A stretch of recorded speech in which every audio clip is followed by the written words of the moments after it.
Today we're going to talk about our garden. The corn is finally producing some ears, but we're going to go back to the beginning, and this is when it was just kind of popping through the ground. We planted the early corn here on this side. You can see that's the little corn just starting to pop through, and then we haven't planted, and then here it is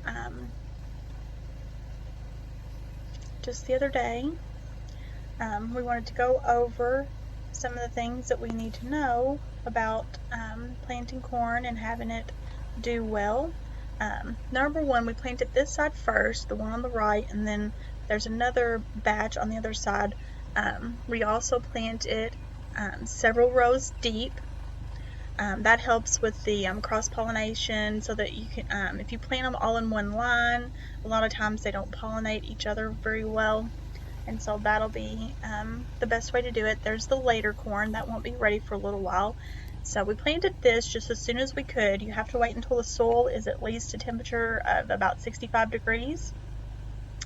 And so we did have a cool spring with lots of frost, so it took us a little while to finally get our corn planted and started to grow.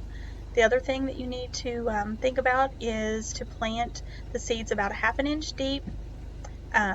And also they need to be, each plant needs to be about 12 inches apart. Some of these aren't a full 12 inches apart, but they're pretty close. There's the tomatoes are also starting to produce.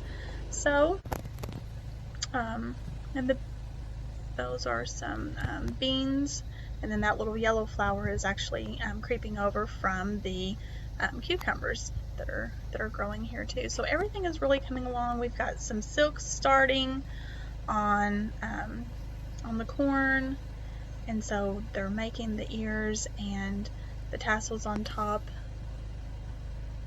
show that that's how the bees, come and get the little flowers, and everything gets pollinated so that you can actually make the produce. So it will continue to maybe get a little bit taller than this, and then the ears of corn will get thicker, and then as soon as we're done with that, then just a few weeks later, this section will start to be coming in, and then so we will have lots and lots of corn to eat soon enough, and then the other batch will be here, and then we'll do a lot of canning with that other batch. We have more rows on that side, so we are super excited. Can't wait for the corn to be ready, and I will show you how we can, what we'll harvest that and what the ears end up looking like whenever we get all finished. So thank you so much for watching, and I hope this video was helpful, and I will talk to you tomorrow.